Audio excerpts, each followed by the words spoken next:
읽을 뉴스를 종합해드립니다. 깊이 있는 뉴스 YTN FM 출발 새아침.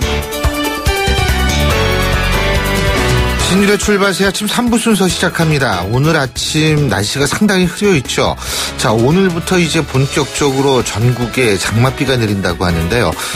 내리는 양도 만만치 않다라고 얘기가 나오고 있습니다. 자, 그래서 축대라든지 이런 부분에 대해서 불상사가 일어나지 않도록 미리미리 준비하는 자세가 필요할 것 같고요. 그럼에도 불구하고 주말이 시작되고 있습니다. 자, 이번 주말 여러분은 어떤 계획 갖고 계십니까? 신일의 출발 새아침 3부 순서 먼저 광고부터 들으시죠.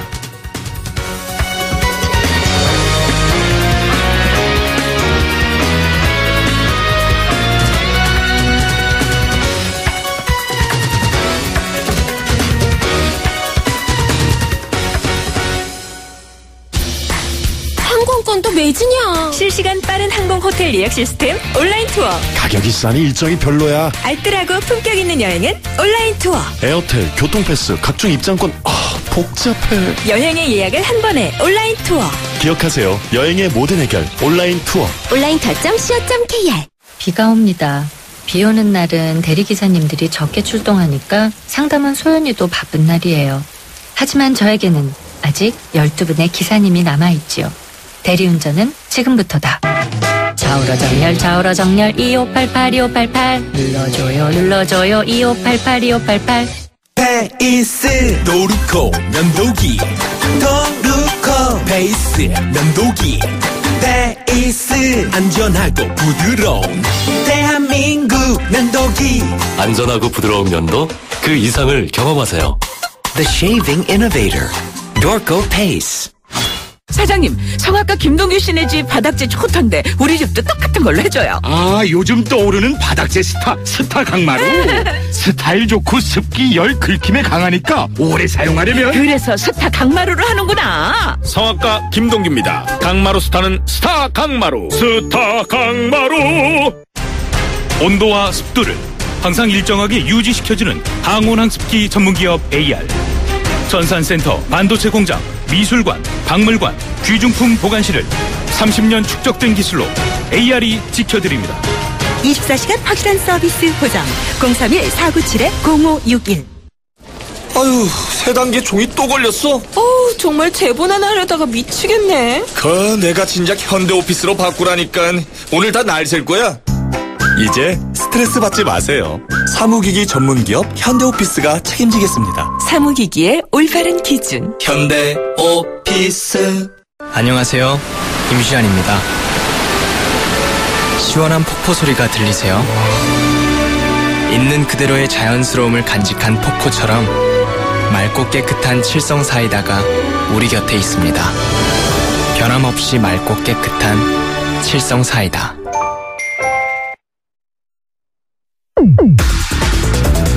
송곳 같은 말, 허무한 말, 우리가 주목해야 될 말을 전해드립니다.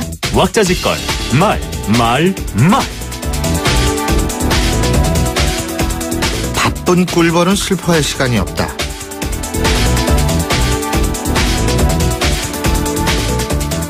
국민의당 박지원 비상대책위원장이 리베이트 의혹 사태를 전화 위복의 계기로 만들자면서 한 얘기입니다. 제가 예전에 박지원 원내대표를 소개할 때는 우리나라 원내대표의 기준이라고 소개한 적이 있습니다.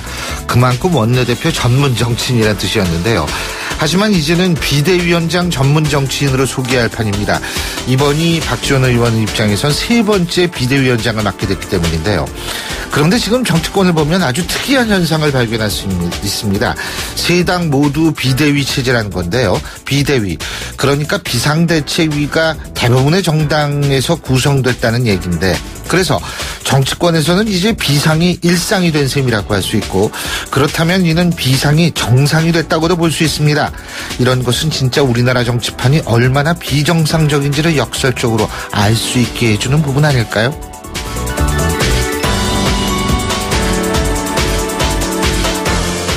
원내 교섭단체 요건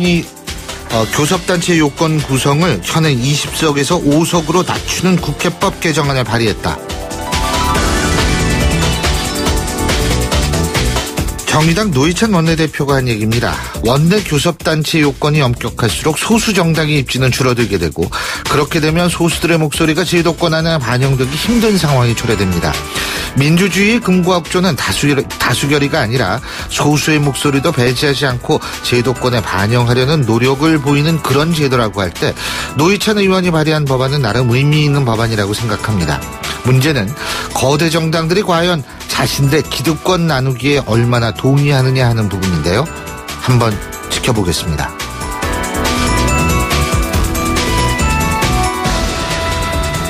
정당한 사유 없이 선거에 불참할 경우 한화로 17,000원가량의 벌금을 물린다.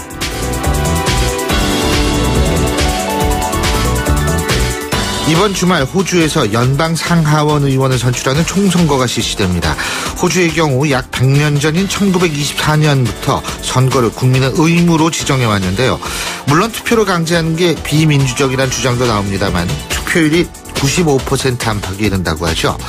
그래서 우리나라도 이런 제도를 도입해서 투표를 올리는 것이 어떠냐 하는 의견이 나오고 있습니다.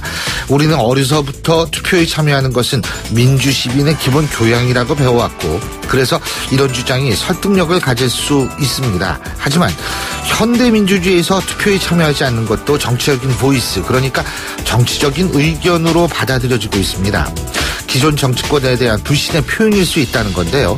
이를 벌금으로 봉수한다면 분명 이건 역시 정치적 의사표현의 자유로 제한하는 것일 수 있습니다.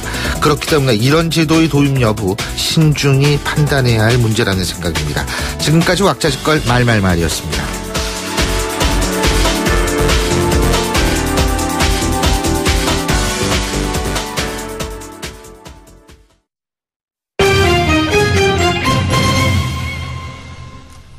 경제 소식 알아보겠습니다. 최요한 평론가 전화 연결돼 있습니다. 안녕하십니까? 예, 안녕하십니까. 최요한입니다. 예, 어제 삼성그룹 이건희 회장이 사망했다. 이런 얘기들이 쭉 돌았어요. 그리고 예. 3시에 발표할 것이다. 뭐 이런 소문도 돌았는데 이것 때문에 국내 증시가 굉장히 좀 요동쳤죠? 예, 그렇습니다. 어제 오전부터 이 증권가하고 방송가에서는 아주 난리가 났었는데요. 삼성그룹 이건희 회장 사망 사실이 오후 3시에 발표될 것이라는 소문이 또 퍼지면서 시가총액 200조 원의 삼성전자, 20조 원의 삼성물산이 급등락하면서 국내 증시 전체가 요동쳤습니다.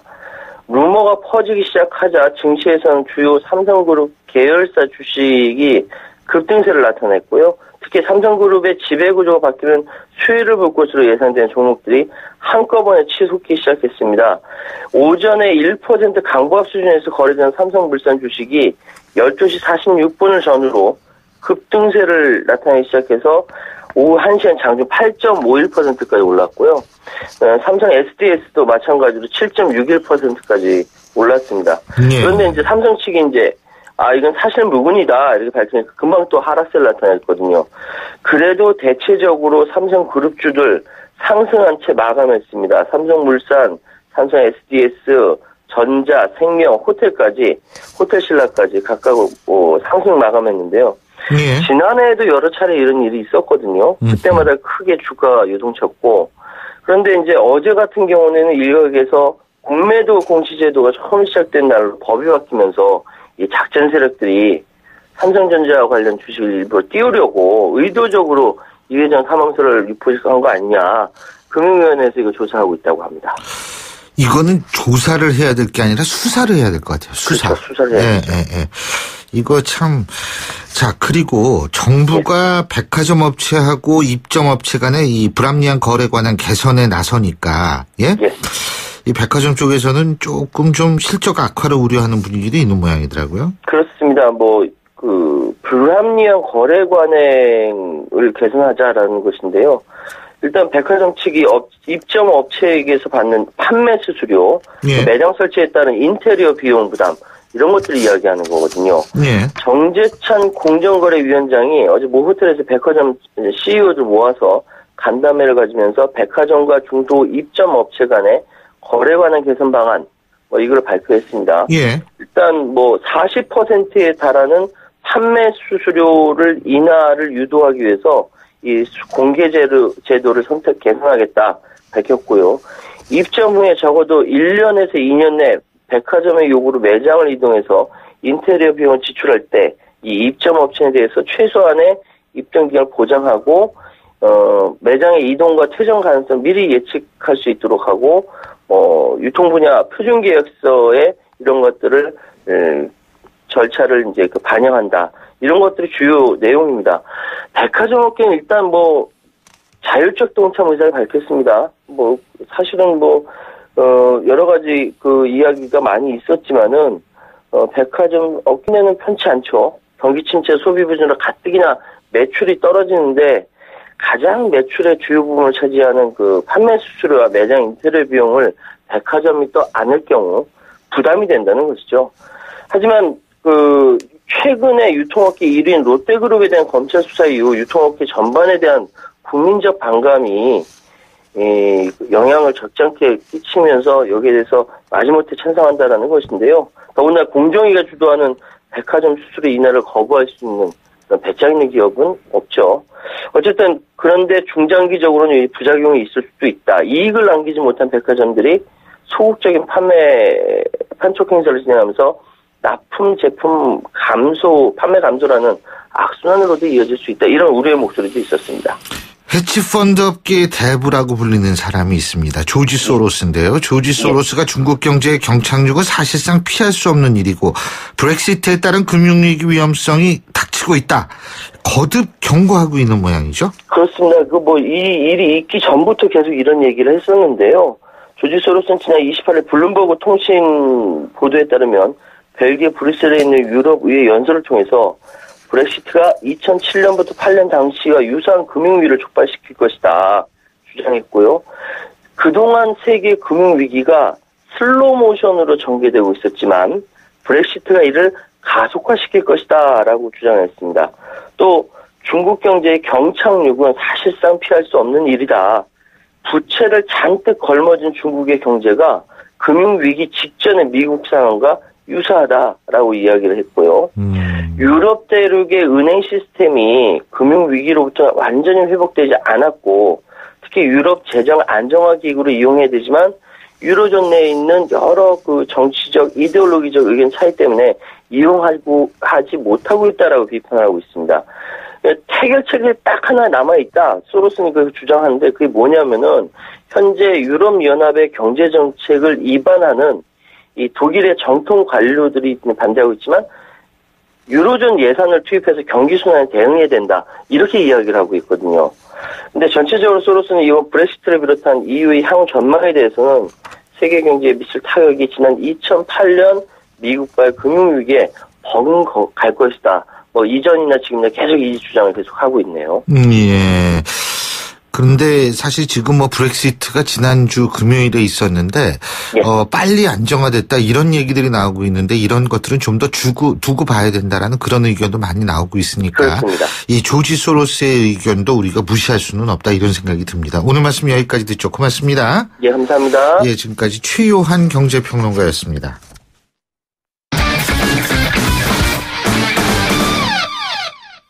스포츠 소식 알아보겠습니다. 최동훈 스포츠 평론가 전화 연결하죠. 안녕하십니까? 예, 안녕하세요. 예, 프로야구에서 또다시 금지 약물 테스트에서 적발된 선수가 나왔네요. 이번엔 롯데의 외국인 선수 아두치죠? 예, 그렇습니다. 이 롯데 아두치 선수가 이 도핑 1차 테스트에서 양성 반응이 나왔습니다.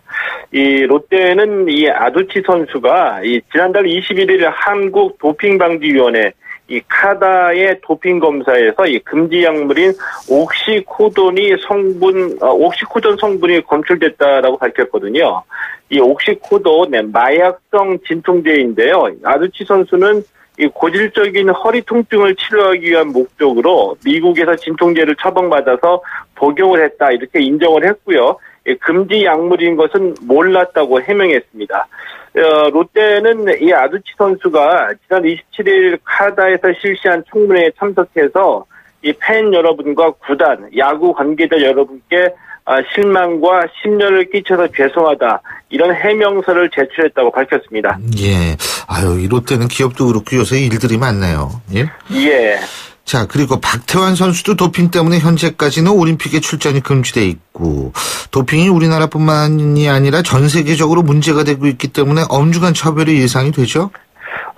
예, 그렇습니다. 도핑은 뭐 우리나라뿐만이 아니라 지금 전 세계 스포츠에 지금 뭐 심각한 문제로 떠오르고 있거든요. 예, 그래서 이 롯데도 뭐 지난 24일에 이 카다로부터 양성 반응 결과를 통보받자마자 이 아두치 선수를 1군 엔트리에서 제외시켰습니다. 이 롯데 구단 자체도 이 카다의 징계를 겸허하게 받아들이겠다는 자세이고요. 또 이 재발 방지를 위해서 선수 관리에, 선수 교육에 더욱 만전을 기하겠다 이런 입장을 밝혔습니다.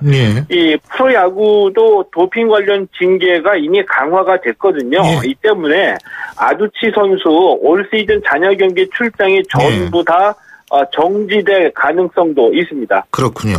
프로야구 소식 하나만 더 알아보죠. 이 어제 프로야구에서 노히트 노런 기록이 나왔네요. 예? 두산의 보우덴 선수 13번째 노히트 노런 기록의 주인공이라고 그러죠?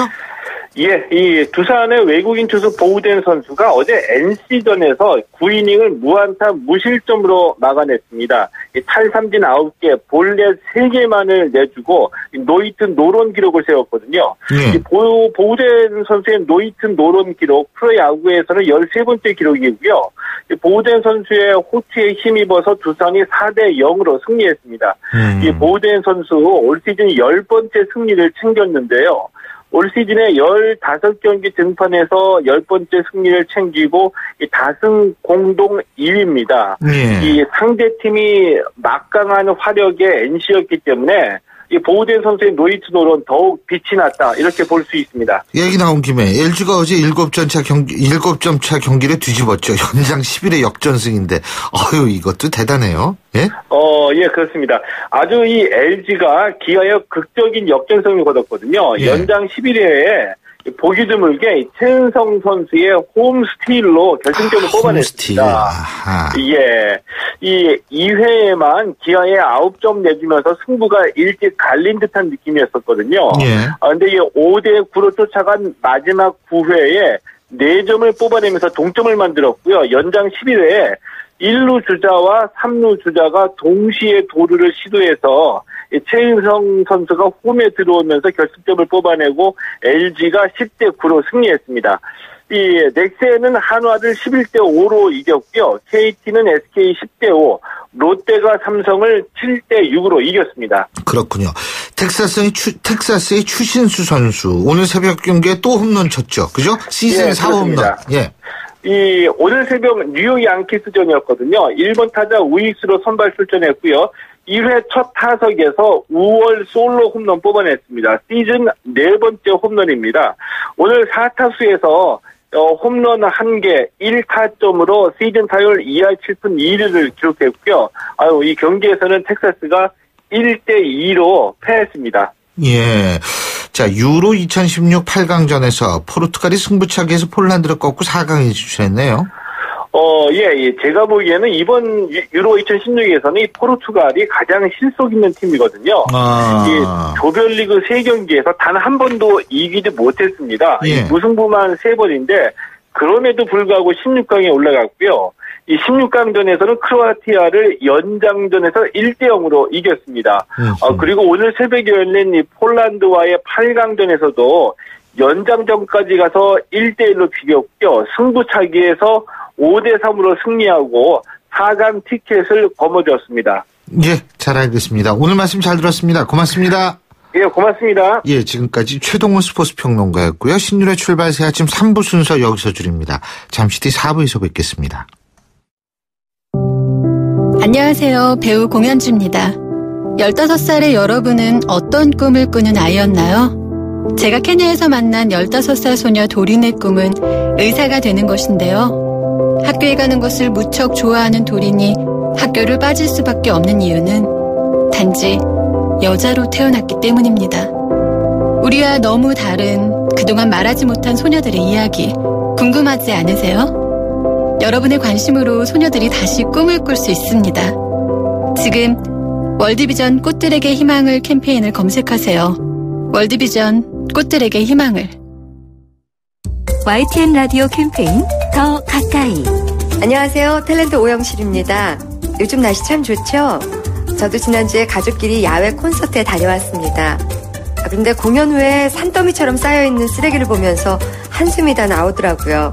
이렇게 버려진 쓰레기는 몇십 명의 환경미화원분들이 힘들게 몇 시간을 청소해야 다 치울 수 있다고 합니다. 쓰레기통을 찾기 힘들다고 길거리에 함부로 버릴 것이 아니라 버릴 곳이 없을 땐 다시 가져오는 건 어떨까요?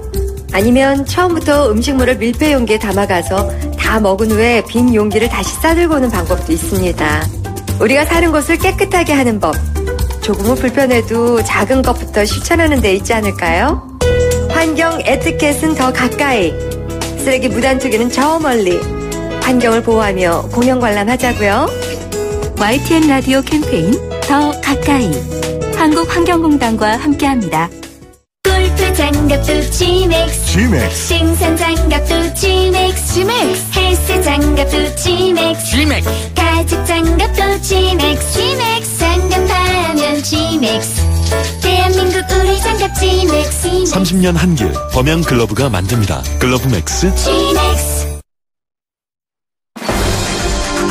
날카로운 분석, 내일을 보는 시선, 신율의 출발 새 아침. 신율의 출발 새 아침 4부 순서, 먼저 광고부터 들으시죠. 여러분, 자주 움직여야 합니다. 하루 종일 앉아있는데 어떻게? 3초면 충분합니다. 책상 교체 없이 바로 올려 사용하세요. 스마트 오피스를 위한 베리데스크. 여러분의 업무 자세와 능률을 함께 올려드립니다. 베리데스크.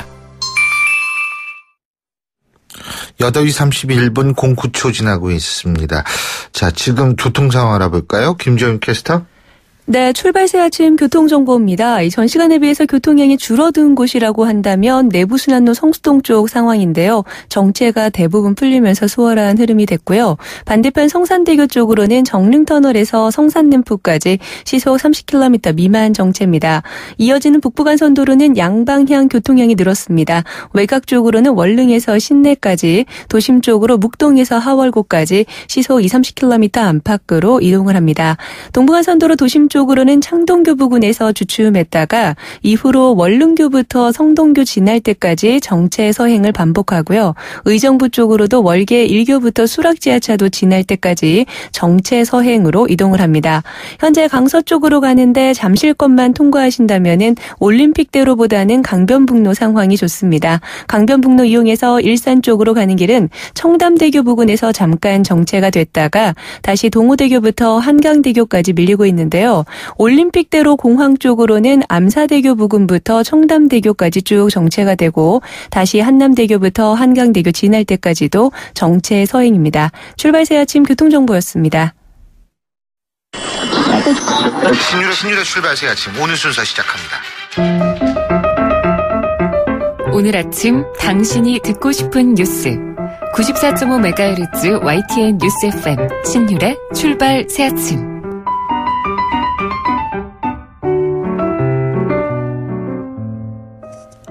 맞춤형 보육, 요즘 많이 들어보셨죠? 이 정부하고 어린이집 단체와의 이 갈등 속에서 일부 어린이집은 휴원을 하는 등 이 호되게 진통을 겪었는데요. 관련해서 최종안이 어제 발표가 됐고요. 오늘, 그러니까 7월의 시작과 함께 사회보육제도 시행이 됩니다. 이 맞춤형 보육제도라는 거 어떻게 운영되는 제도인지, 문제가 제기됐던 부분들은 정말 해결이 됐는지 입장 직접 들어보겠습니다. 보건복지부의 이동욱 인구정책실장 전화 연결합니다. 이 실장님 안녕하십니까? 네, 안녕하십니까? 예, 오늘부터 시행이 되죠? 이 맞춤형 보육제도라는 거. 네, 그렇습니다. 오늘 7월부터 맞춤형 보육제도 시행됩니다. 예, 근데 이게 이제 간단하게 뭐예요? 네, 우선 이게 부모님들과 아이들의 보육 필요에 맞게 장시간이 필요한 부분들한테 장시간 보육 서비스를 제공해주고 또 그렇지 않은 부분들한테는 그보다 짧은 시간 보육 서비스를 제공해주는 이렇게 좀 다양한 보육 수요에 맞춰서 보육 서비스를 나눠서 제공해준다 이렇게 보시면 될 것 같습니다. 근데 왜 어린이집 그렇게 반발했던 거죠? 과거에는 이제 이렇게 어린이들이 부모와 아이들의 필요에 관계없이 12시간 이렇게 종일반 지원하는 형식을 띄었습니다. 그렇게 이용하다 보니까 이제 사실, 어린이집 이용이 좀 과도하게 늘어난 경향도 있었고 예. 또 반대로 우리 또 장시간 이렇게 보육이 필요한 경우에는 또 불편한 점이 있었습니다. 그래서 그런 문제점이 있어서 이번에 이렇게 개선을 했는데 이 개선 과정에서 그 여러 가지 그 종일반 이용과 맞춤반 이용에 따른 그 보육료의 차이 이런 문제로 인해서 그 어린이집의 수입에 문제가 발생하는 부분도 생기고 해서 그런 부분들 때문에 여러 가지 반대도 하고 하신 것 같습니다. 보육료의 차이 어느 정도 나죠? 맞춤반하고 종일반하고? 기본적으로 단가는 원래는 저희들이 지난번에는 설계할 때는 이제 맞춤 종일반이 100이라고 하면 맞춤반은 이제 80으로 형성돼서 이렇게 설계가 되어 있었습니다. 예. 이번에 좀 기준을 보완하면서 그 폭이 조금 줄어들게 된 것이죠. 맞춤반하고 종일반 사이에 폭이 줄어들었다. 그죠? 예, 조금 줄어든. 그러니까 이 금액 차이가 22,000원이죠. 한 달에. 지금 현재 보완하게 되면은 그렇게 된 겁니다. 22,000원. 그러면은 이 차이를 보면은 어린이집에서 어린이집들도 이 정도의 차이는 받아들일 수 있다 이렇게 되는 겁니까?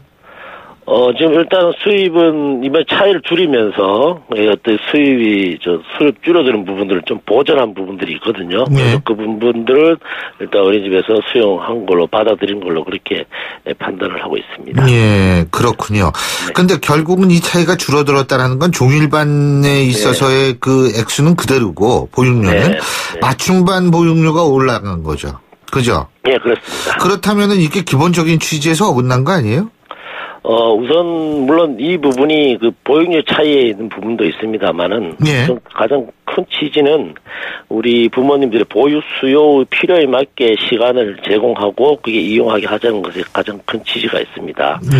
예, 물론 그렇게 이용한 책정된 보육료가 조금 차이가 줄어든 이번에 개선을 해서 좀 단가 차이가 줄어든 부분도 사실이긴 합니다만 그렇다 하더라도 그래도 차이가 있는 건 분명합니다. 종일반과 맞춤반의 차이가 있고요. 또 한 가지는 어린이집에 여러 가지 정원들이 어린이집 이용 아동 수가 많아지게 되면 실제로 또 그 차이는 또 더 커지게 되었고 느낌은 또 이 받는 느낌도 더 커지게 되겠죠. 그리고 현장에서 어린이집의 이 맞춤형 보육제도 취지가 현장에서 종일반 맞춤반 사실 이런 구분이 문제가 아니라 그 부모의 보육 필요에 맞게 운영되도록 하는 것이기 때문에 어린이집에서는 이런 구분하지 않고 또 종일반 맞춤반 이런 구분보다는 부모가 원하는 수요에 맞춰서 이렇게 잘 보육하시리라고 저희들은 믿고 있고요. 그렇게 운영되도록 잘 관리할 계획입니다. 근데 지금 이제 종일반을 아무래도 어린이집 입장에서 볼 땐 금액이 높으니까 더 좀 선호한다 이런 얘기가 있더라고요. 그죠? 그러니까 이게 우리 애는 맞춤반이라 가지고 딴 사람보다 약간 돈 적게 내니까 이거 차별받지 않냐 말이에요. 부모 입장에서 볼 때 이게 당연히 걱정이 되거든요. 예, 당연히 걱정되리라고 생각을 합니다. 그래서 이번에 저희들이 물론 일선 행정기관을 통해서 이런 차별이 발생하지 않도록 철저히 관리를 할 계획입니다. 이 부분은 그 시군구청에서도 지속적으로 어린이집이나 보육 현장을 관리를 하고 있기 때문에 이번에 그런 부분들도 유념히 관리할 수 있도록 이렇게 할 계획이고요. 그리고 특히 우리 어린이집 원장님들과 교사 선생님들은 사실 그 아이들을 차별 없이 잘 돌봐줘야 하는 이런 직업적인 그 사명과 물론 그렇죠. 또 대부분 그러실 거예요. 그래서 이런 걸 차별하지 않으시려고 보고 정부는 행정기관을 통해서 잘 관리할 계획이고 혹시 만약에 있을 수 있는 이런 차별이나 입소 거부에 대비해서 이번에 저희들이 법적 조치를 할 수 있도록 이 관련 법령도 지금 개정 중에는 있습니다. 예. 아니 근데 우리 이동국 실장님은 인구정책실장이시잖아요. 네, 그렇죠? 그렇습니다. 네. 그러면은 여기에서 이 영유아 보육 문제뿐만 아니라 다른 문제도 다룹니까? 예, 저출산 대책과 노인 대책 이런 문제를 같이 다루게 됐습니다. 근데요, 제가 궁금해서 여쭤보는 게 지금 인구 절벽이 되는 것 같더라고요. 예, 그렇습니다. 지금 이제 저희들이 인구 저출산에 초저출산 를 기록하고 있기 때문에 인구 증가가 많이 둔화되고 있고 그리고 어느 시점에 가면 인구가 많이 줄게 되는 그런 지금 2018학년도에 고등학교 1학년 된 학생이 42만 7천 명밖에 안 된다고 그러더라고요. 예, 저출산 시대의 그 영향이라고 볼 수 있죠. 네. 그렇죠. 그러면은 이게 사실 여러 가지 산업이라든지 교육이라든지 주택 문제도 사실 좀 많이 바뀌어져야 되는 거 아니에요? 예, 그래서 아까 말씀드린 대로 지난번에 우리 3차 저출산 계획을 발표드린 대로 이 3차 저출산 계획 안에는 사실 그런 구조적인 문제를 해결하기 위한 대안들이 많이 들어있습니다. 그래서 정부도 그 보건복지뿐만 아니라 고용부 또 국토건설부, 국토부 등 이런 그 교육부, 노동부 이렇게 같이 해서 일자리 문제, 가정 문제, 또 결혼 문제, 그리고 주거 문제 종합적으로 접근하는 대안들을 지금 마련해 놓고 있고 차분하게 추진할 계획입니다. 근데 이 저출산 문제를 근본적으로 해결하기 위해서는 교육 문제가 해결해야 되고요. 해결돼야 되고요. 네. 그래서 사실 우리가 지금 영유아 보육에 관한 얘기를 하고 있지만 이것도 굉장히 중요한 문제고 또 중요한 문제가 이 중고등학교 이 대학 입시 이런 문제거든요. 이거 해결 안 되면 저출산 해결 안 됩니다, 사실. 네, 그런 부분도 교육부 등 관계부처하고 저희들이 철저히 협의해서 중요한 과제들을 찾아 추진할 계획입니다. 예, 어쨌든 보육의 질을 더 높이고 맞춤형 보육의 어떤 취지에 맞게 모든 게 잘 운영이 됐으면 좋겠는데 말이에요. 예? 네, 그렇습니다. 이번에 맞춤형 보육제도도 결국은 보육 서비스 질을 제고하는 거고요. 보육제도에 의미 있는 하나의 진전입니다. 그리고 특히 우리나라의 그 일가정 양립의 어떤 환경을 조성하는데 이 부분이 상당히 중요하게 역할을 하리라고 이렇게 생각을 하고 있습니다. 예, 잘 알겠습니다. 오늘 말씀 여기까지 듣죠. 고맙습니다. 네, 감사합니다. 예, 지금까지 보건복지부의 이동욱 인구정책실장이었습니다.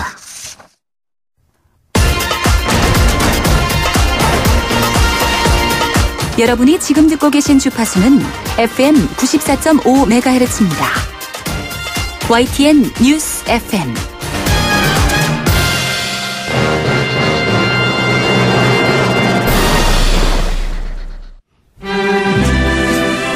영화로 뉴스를 읽어보는 시간.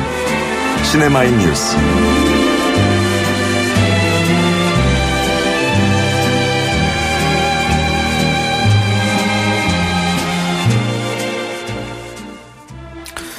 예, 이 음악과 함께 여러분 뭘 느끼시는지 모르겠지만 주말의 냄새가 물씬 풍기는 그런 음악입니다.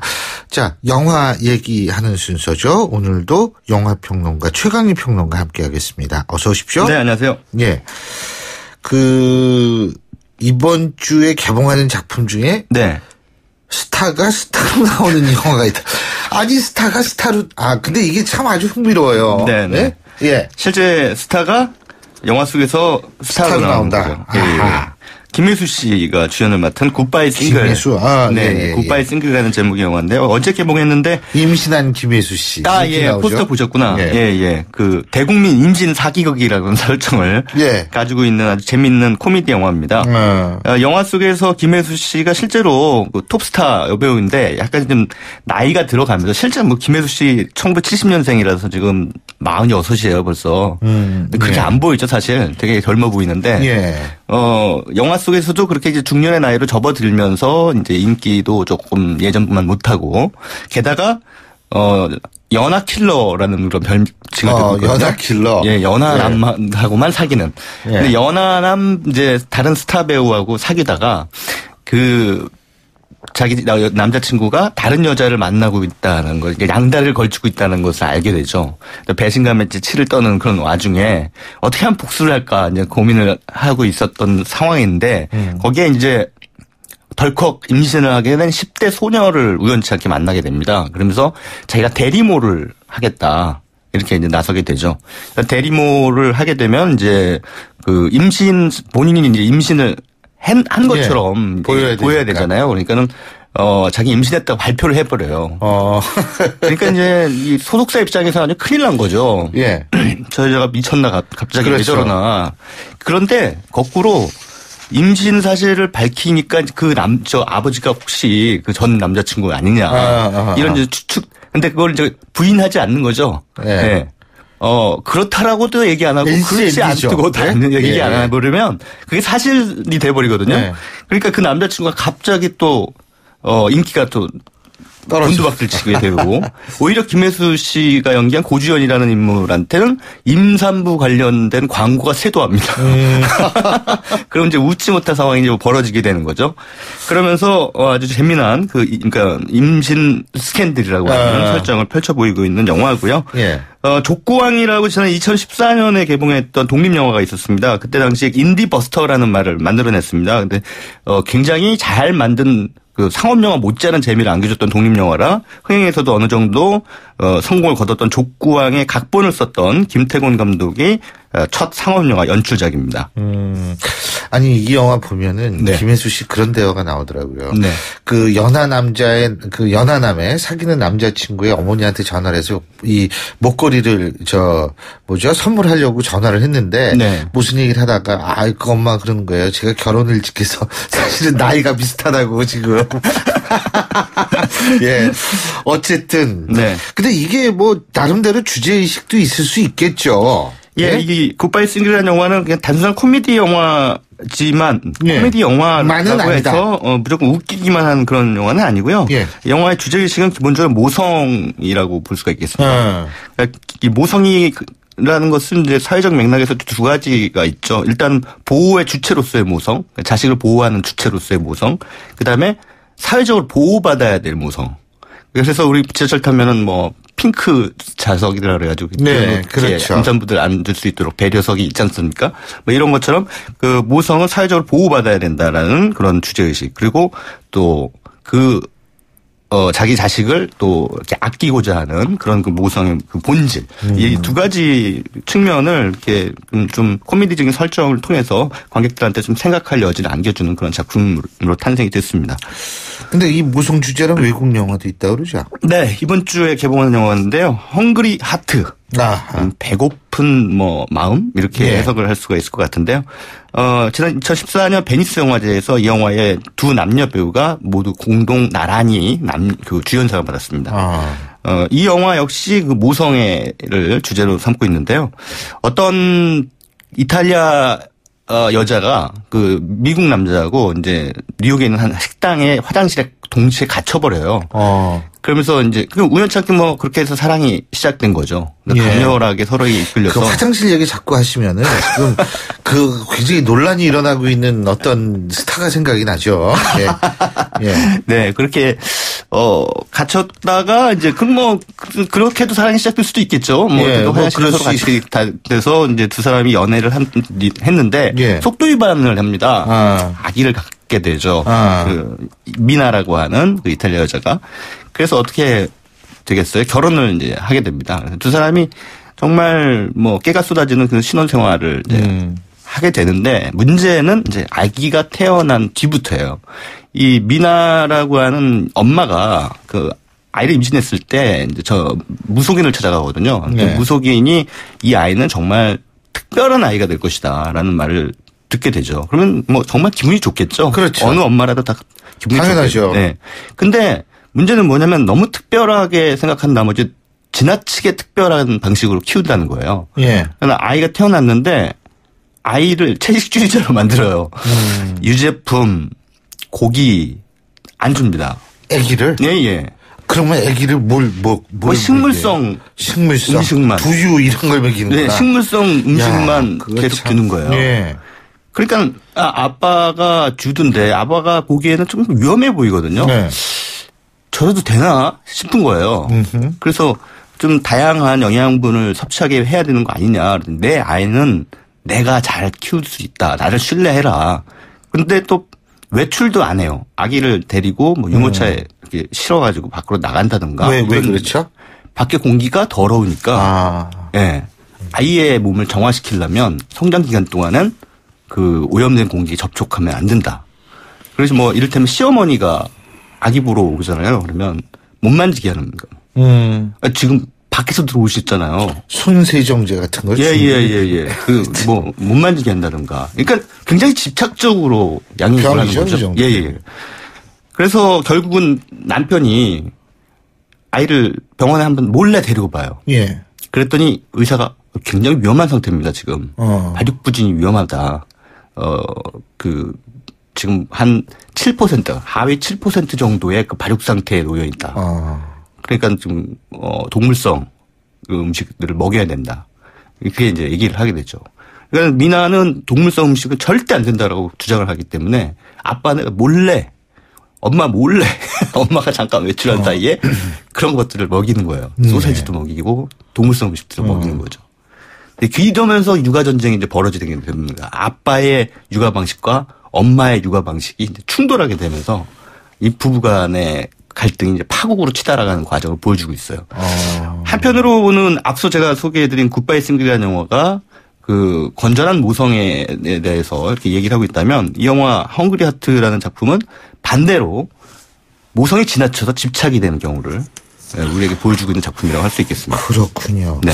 자, 그리고 3개국의 감독들이 공동 작업한 다큐멘터리 영화도 이번 주에 개봉한다고 그러죠? 네. 경계라고 하는 작품인데요. 예. 이 3개국 감독이 누구냐면 이제 한국에서는 문정현이라는 감독이 예. 참여를 했고요.